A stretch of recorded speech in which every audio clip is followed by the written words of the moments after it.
Assalamualaikum warahmatullahi wabarakatuh. Kali ini kita akan mengurai tajwid pada surah Ali Imran ayat 181 bagian kedua. Disimak sampai akhir karena nanti di ujung akan ada pertanyaan seputar tajwid. Dan jawaban untuk pertanyaan hari kemarin akan ditemukan pada menit ke A'udzu billahi minasy syaithanir rajim.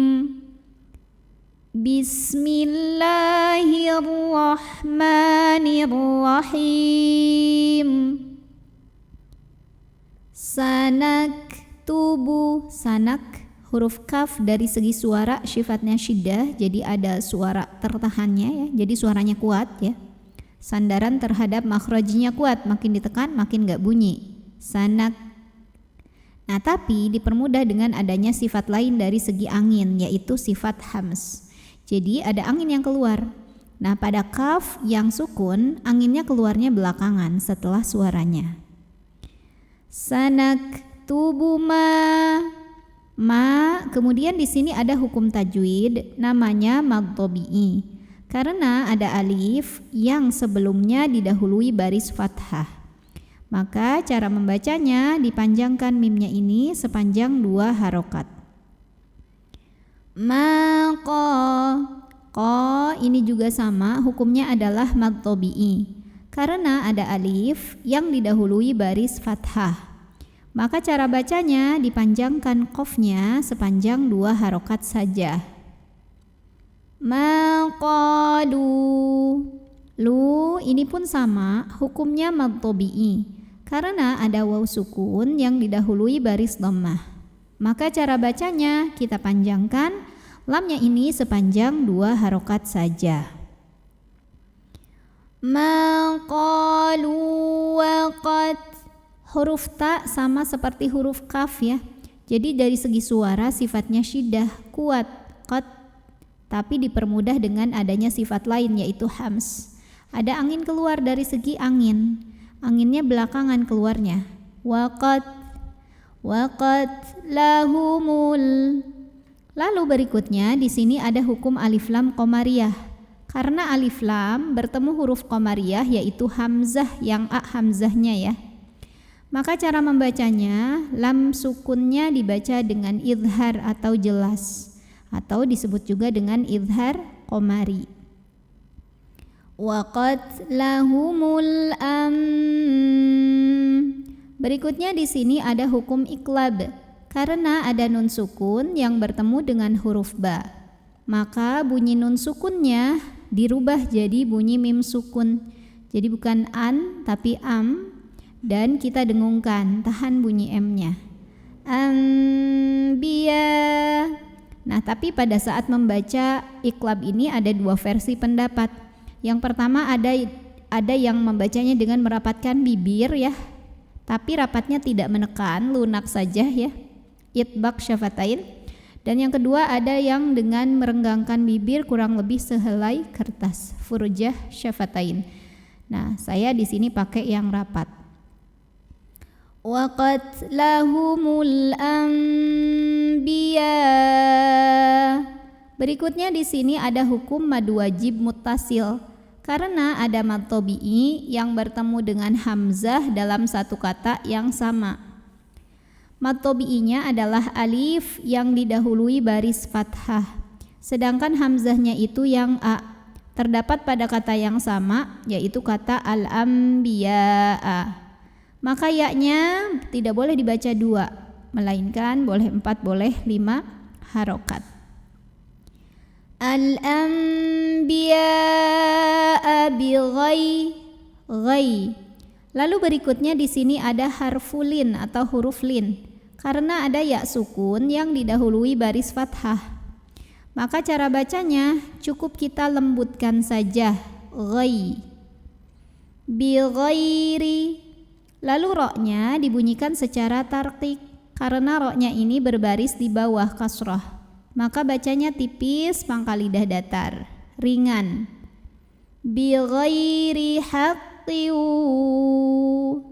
Di atasnya ada tanda waqaf lam alif. adamul waqfi atau waqaf mamnu namanya, yang artinya dilarang berhenti. Bagaimana jika terpaksa berhenti, misal karena tidak kuat napas? Maka berhenti saja, tapi nanti mundur lagi ya, ulang 1 atau 2 kalimah sebelumnya. Bi ghairi haqqi. Lalu berikutnya di sini ada hukum idgham bi gunnah karena ada tanwin kasrah yang bertemu dengan huruf waw. Maka tanwinnya ini lebur ke waw. Haqqiu dan tahan bunyi dengungkan. Bunyi dengungnya tahan ya. Tahan di sini. Haqqiu wa naqu. Qu berikutnya di sini ada hukum mad tabi'i. Karena ada waw sukun yang didahului baris dhammah. Maka cara bacanya qaf yang berbaris dhammah kita panjangkan 2 harokat saja. Wa naqulu dzu, lalu berikutnya di sini hukum mad tabi'i. Karena ada waw sukun yang didahului baris dhammah. Maka cara bacanya dipanjangkan zalnya 2 harokat. Dzuqu. Qu ini pun sama hukumnya mad tabi'i. Karena ada waw sukun yang didahului baris dhammah. Maka cara bacanya dipanjangkan qafnya 2 harokat saja. Dzuqu adza. Lalu berikutnya di sini ada hukum mad tabi'i. Karena ada alif yang didahului baris fathah. Maka cara bacanya zalnya dipanjangkan 2 harokat saja. Adzabal. Lalu berikutnya di sini ada alif lam, namanya alif lam qamariyah. Karena alif lamnya ketemu huruf qamariyah yaitu ha. Maka lamnya dibaca jelas atau diidharkan ya. Atau dia biasa disebut dengan idhar qamari. Adzabal hariq. Huruf ra dibunyikan secara tarqiq karena ra-nya berbaris di bawah kasrah. Maka bacanya tipis, lidah datar, ringan. Hariq. Kemudian di sini ada mad arid li sukun. Karena ada mad tabi'i yang bertemu dengan huruf yang disukunkan karena waqaf. Mad tabi'inya ya sukun yang didahului kasrah, kemudian huruf yang disukunkannya adalah qaf. Jadi kalau berhenti di sini, ra-nya ini boleh panjang 2, 4 atau 6 harokat asal konsisten dalam 1 kali bacaan. Adzabal hariq. Lalu kemudian qafnya ini dibaca dihukumi dengan qalqalah kubra ya. Karena qalqalahnya tidak asli. Maksudnya adalah sukunnya tidak asli ya. Jadi sukun karena kita berhenti atau disukunkan ya. Dan ada di akhir bacaan. Maka cara membacanya dipantulkan dengan pantulan yang besar.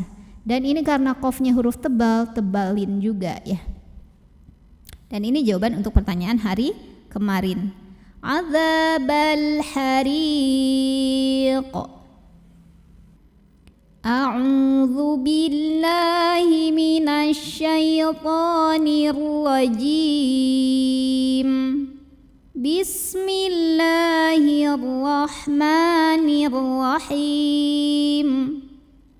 Laqad sami'allahu qawlal ladzina qalu innallaha faqirun wa nahnu aghniya.